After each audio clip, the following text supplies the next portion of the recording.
अयोध्या पहुंचे सपा सुप्रीमो व पूर्व मुख्यमंत्री अखिलेश यादव ने सपा के पूर्व जिला अध्यक्ष गंगा सिंह यादव को श्रद्धांजलि दी।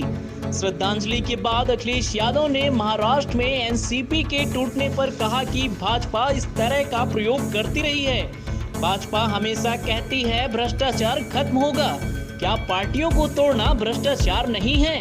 विधायकों को किस तरह का लाभ दिखाकर अपने साथ ले जाते हैं? क्या पद देकर उनको लाभ के सपने दिखाकर क्या यह भ्रष्टाचार नहीं? या लगातार लोकतंत्र को कमजोर करने के लिए भाजपा काम करती रहती है और जनता जो जनादेश देती है उसका अपमान करने का काम करती है। प्रदेश में चरम सीमा पर महंगाई, भ्रष्टाचार, बेरोजगारी और चरम सीमा पर अन्याय है। भाजपा वाले कितना भी जोड़ तोड़ कर लें, अंतोगता इनको जाना है। जनता ने मन बना लिया है कि वह भाजपा वाले कितना भी एक्सपेरिमेंट कर रहे हैं, एक्सपेरिमेंट कायम नहीं होने वाला। बीजेपी की मुश्किलें बढ़ती चली जा रही हैं। 2024 में सपा और सहयोगी दलों की ऐतिहासिक जीत होगी। वहीं वरुण गांधी को सपा के टिकट पर लड़ाने के सवाल पर बोले अखिलेश यादव, कहा जो अच्छा चेहरा होगा उसे समाजवादी पार्टी लड़ाएगी। अयोध्या में रामलला के दर्शन करने के सवाल पर अखिलेश बोले, कहा मंदिर का निर्माण होने के बाद वे रामलला का दर्शन जरूर करेंगे। विपक्ष अपनी अपनी जगह मजबूत है, बहुत मजबूती के साथ बीजेपी के खिलाफ लड़ रहा है।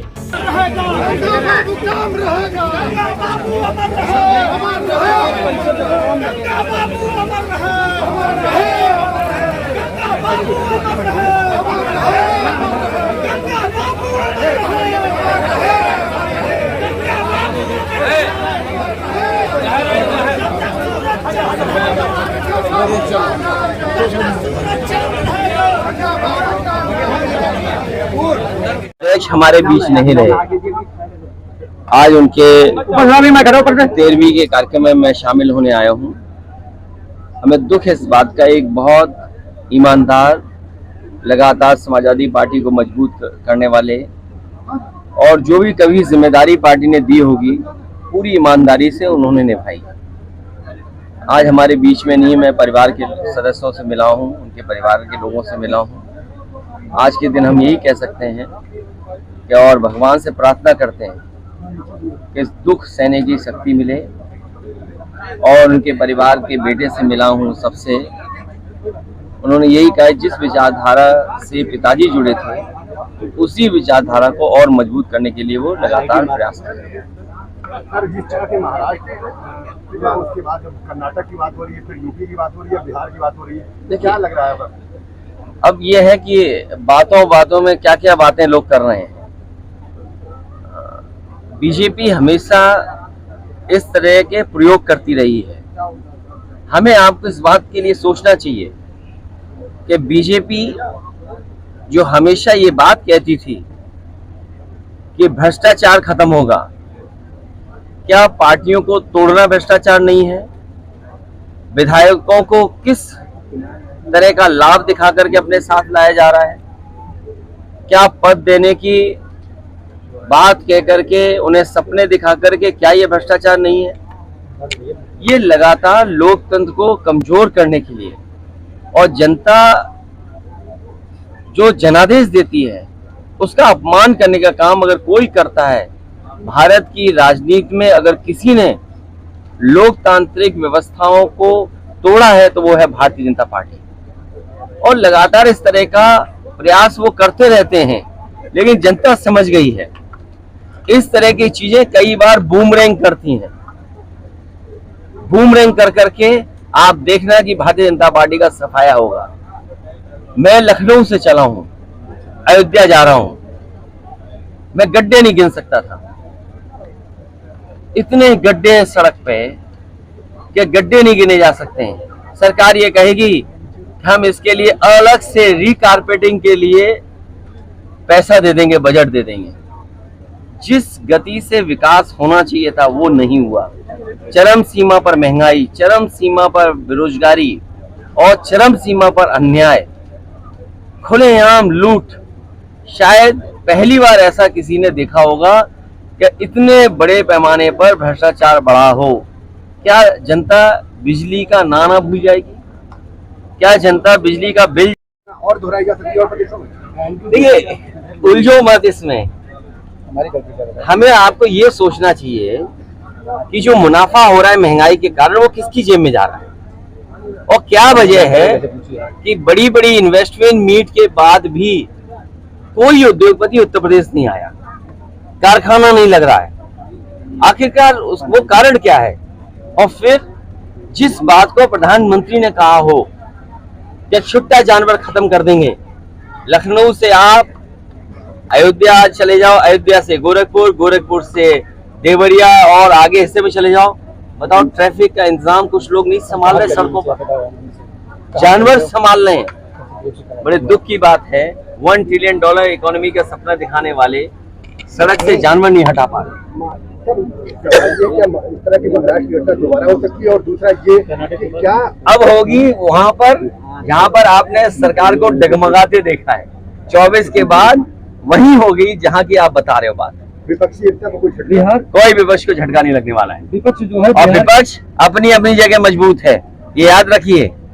विपक्ष अपनी अपनी जगह बहुत मजबूती से लड़ रहा है बीजेपी के खिलाफ। विपक्ष बिहार के बाद जो है बेंगलुरु में बैठक करने जा रहा है, क्या कहेंगे सर? आपके साथ रहेंगे तो 24 में? तुम कैसी बातें करते हो आप? आपको कोई अलग से संपर्क जुड़ा हुआ है किसी योगी के से जो आपको अलग से सूचना मिलती हो? बिहार के बाद बेंगलुरु में विपक्ष बहुत बड़ी बैठक करने जा रहा है, क्या कहेंगे? बिहार के बाद जो है विपक्ष जो है बेंगलुरु में बैठक करने जा रहा है। ये बैठक लगातार होती रहेंगी और जहां जहां विपक्ष मजबूत है वो मजबूती से बीजेपी का मुकाबला करेगा। ना पड़ रहा है वो भूल जाएगी, जो दालों की कीमत है, जो रिफाइंड तेल की कीमत है, और बड़े पैमाने पे लोग बेरोजगार हैं, तो ये बातें भूलने वाले नहीं है। ये जोड़ तोड़ कितनी भी कर लें, अंतोगत्वा इन्हें जाना है, और जब जनता ने मन बना लिया, ये कितने भी एक्सपेरिमेंट करें वो एक्सपेरिमेंट कामयाब नहीं होंगे। 2024 का फिर मुकाबला कैसे करेंगे? अगर आप देखिए, मुकाबले का सवाल नहीं है, उनके संपर्क में है, मुकाबले का वो अभी बता देंगे, मुकाबले का सवाल नहीं है। ये विपक्षी पार्टियां वो हैं जो बीजेपी से मुकाबला कर रही हैं। मैं कल ही दक्षिण भारत में था, इससे पहले भी बहुत सारे लीडर्स से मैं मिला हूं। आप एक एक प्रदेश का अगर आकलन करेंगे, बीजेपी की मुश्किलें बढ़ती चली जा रही हैं, और मुश्किलें आपने देखी होंगी कैसी बढ़ी हैं। अभी योगा दिवस था, आपने पूरी सरकार को डगमगाते देखा होगा, हिलते डुलते देखा होगा योगा में। ये बात कौन नहीं कोई भूल जाएगा? अरे ये जो बात इधर से आ रही थी, हालांकि मैं ये देखिए, न्यूज 18 का काम ये है कि कुछ बीजेपी के लिए दूसरे दलों से काम लेते रहना। अभी तक तो एंकर चैनल वो लोग काम करते थे बीजेपी के लिए, अब उन्होंने एक रास्ता ये भी अपनाया है, अपना टीवी चैनल हो और उसके माध्यम से एक नेता भी कोई मिल जाए, दूसरा नेता मिल जाए। मैं इतना ही कहूंगा उनसे कि वो ज्यादा ना बोलें, ना 1, 2, 3 के बाद गिनती अपने विधायकों की नहीं कर पाएंगे। 2024 का चुनाव भी आ रहा है सर, 2024 चुनाव आ रहा है, 2024 में जिस तरह से यहाँ पर मंत्री का निर्माण, देखिए 24 में उत्तर प्रदेश में ऐतिहासिक जीत समाजवादी पार्टी और सहयोगी दलों की होने जा रही है, और इसलिए हम आप सब घाघरा के किनारे खड़े हैं। किसी दिशा में आप चले जाएं, किसी किसान की आय दोगुनी हो तो बताओ। मुझे नहीं पता कि सरयू नदी का कितना पानी पवित्र है, पवित्र मानते हैं हम लोग। गंगा, मां गंगा की कसम खा करके भारतीय जनता पार्टी के लोगों ने कहा कि हम किसानों की आय दोगुनी कर देंगे। क्या किसी किसान की आय दोगुनी हुई होगी? यहाँ ये भी सरयू का किनारा है, आप किस दिशा में जाकर के बताओगे हमें कि किसानों की आय दोगुनी हो गई? चुनाव के पहले क्या 2024 के पहले महाराष्ट्र वाली घटना होगा, वो समाजवादी पार्टी लड़ाएगी। सर, महाराष्ट्र चुनाव जो मजबूत होगा वो समाजवादी पार्टी लड़ाएगी। आप अयोध्या में है, क्या दर्शन करेंगे रामलला का? देखो तुम कैसी बातें करते हो, कितनी बार बोलता हूँ, अगर राम की धरती वाले लोग और खासकर अयोध्या के हमारे पत्रकार ये बात भूल जाएं कि मैं अयोध्या में आकर के क्या कहता हूँ। मैंने हमेशा वही कहा कि हम लोग जब पूरा निर्माण हो जाएगा तो दर्शन क्यों करने का नहीं आएंगे। और फिर हम तो आपसे भी कहेंगे, हमारा भी मंदिर है, उसका भी दर्शन कराएंगे आपको। अगर आप हमें दर्शन कराने के लिए बुला रहे हो तो हम भी आपको न्योता देंगे और अपने नेताओं से कहेंगे सबके phone number, address, WhatsApp number याद रखना, हमारे भी मंदिर दर्शन में आप लोग आना।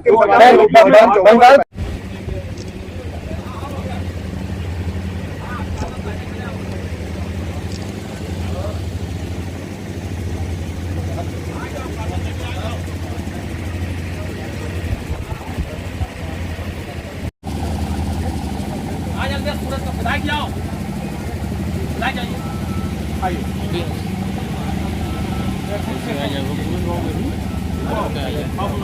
सही